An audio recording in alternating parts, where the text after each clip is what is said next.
Meni deca već viču da li je gotovo, tako da ću na brzaka samo da vam pokažem.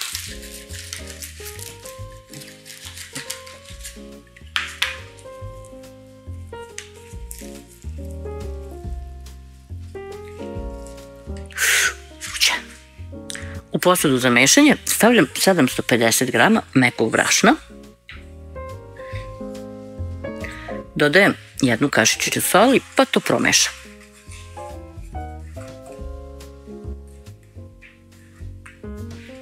Sipam zatim 500 ml mlake vode.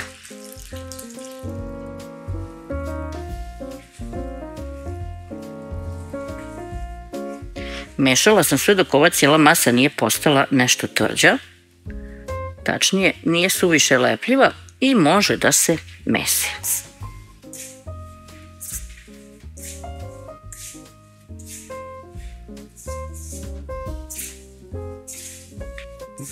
Mesim taman toliko da mi se pokupe svi sastojci i kad već bude počelo testo malo jače da se lepi za ruke, izvadit ću ga iz posude. Testo izvadim na radnu površinu, pospem ga brašnom pa ga tu dodatno izmesim.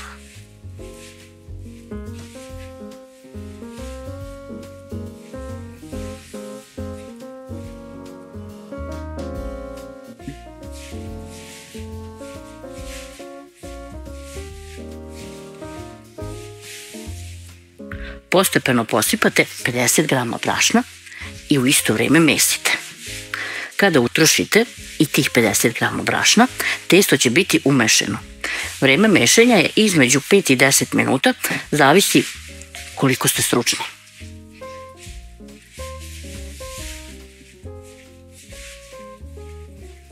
Ovo testo je potrebno da bude dobro izmešano, kako bi se kasnije lepo razvlačilo.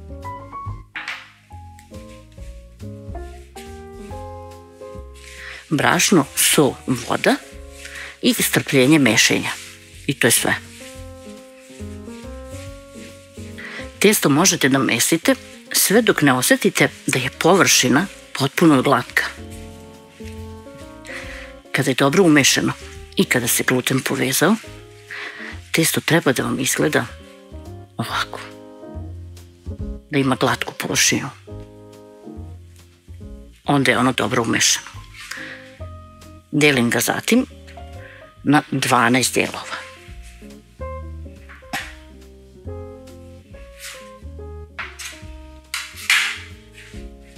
Svaki ovaj deo ću oblikovati u lopticu.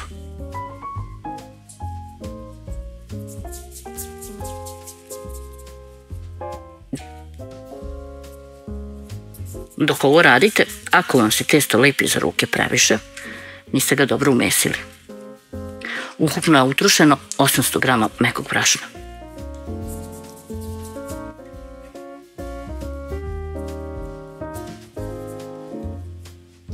Uzmemo jednu posudu pa je dobro premažemo uljem.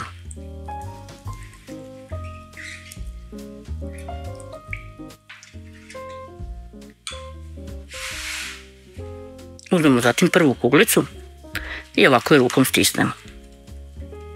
To je sasvim dovoljno. I stavimo je u ovu tepsiju, keramičku posudu, tacnu, tanjir, šta god da ste uzeli.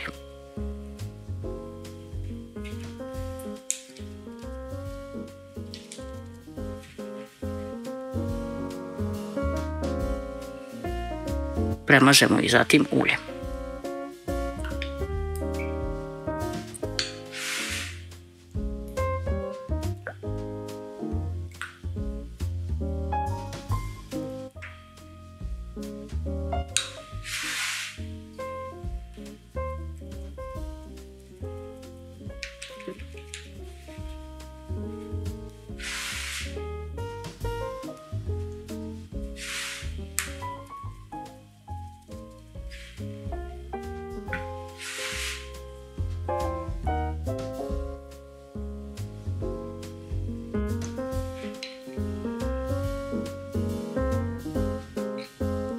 Svaki ovaj deo testa dobro premazati uljem, ukoliko je negde potrebno, slobodno stavite još. Ovo ulje nećete svo iskoristiti, a pošto je čisto, možete ga posle upotrijebiti za neko drugo jelo.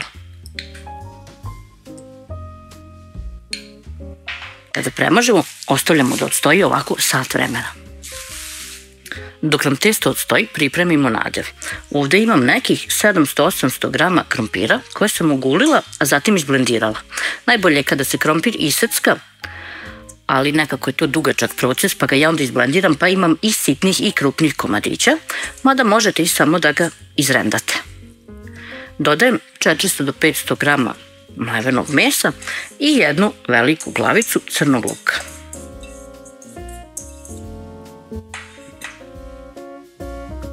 Jednu kašiku soli, jednu kašičicu bibera ili po ukusu i 2-3 kašike ulja. I sad sve to rukom izmesim.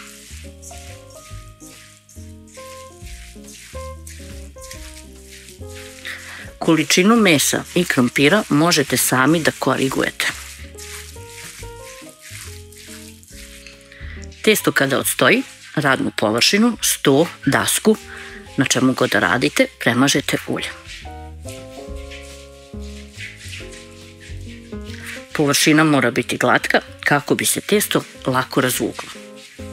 Uzmete prvi deo testa i stavite ovako ispred sebe i samo ga rukom pritiskate.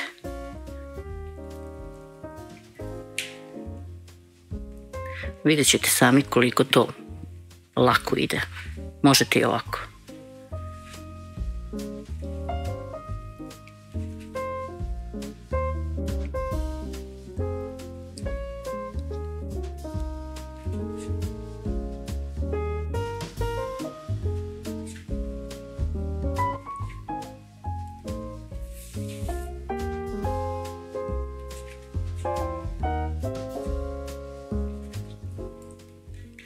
Na kraju sve ove ivice ovako dodatno rukom istanjite da nemamo debelih delova. Nema potrebe da se otkidaju.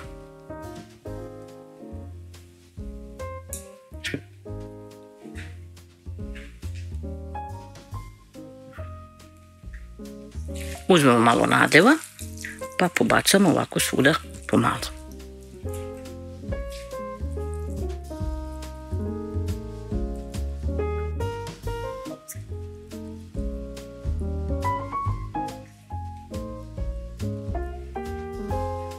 I sad sam rukom op, op, op.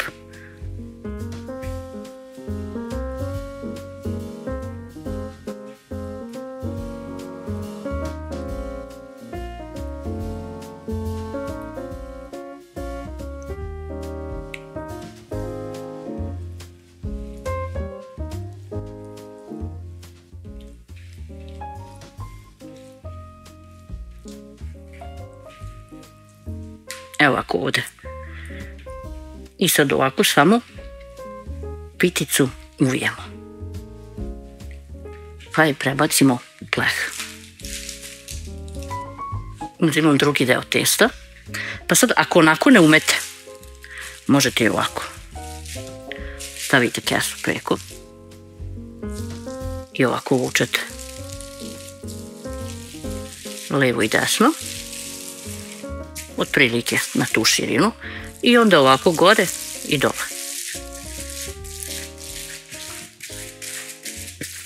Ova tehnika je odlična za početnike.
ova pita će biti nešto veća, zato što sam spojila 2 dela testa i razvukla ih.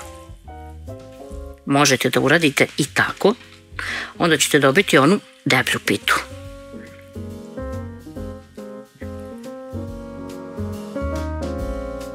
I to što vam je negde pukla, to nije ništa. Uključim rernu da se zagreje na 220 stepeni. Pitice malo premažem uljem i ostavim da odstoje koliko je rerni potrebno da se zagreje.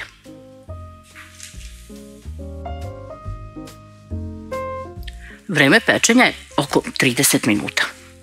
Čim se pitice ispeku, prskati ih vodom.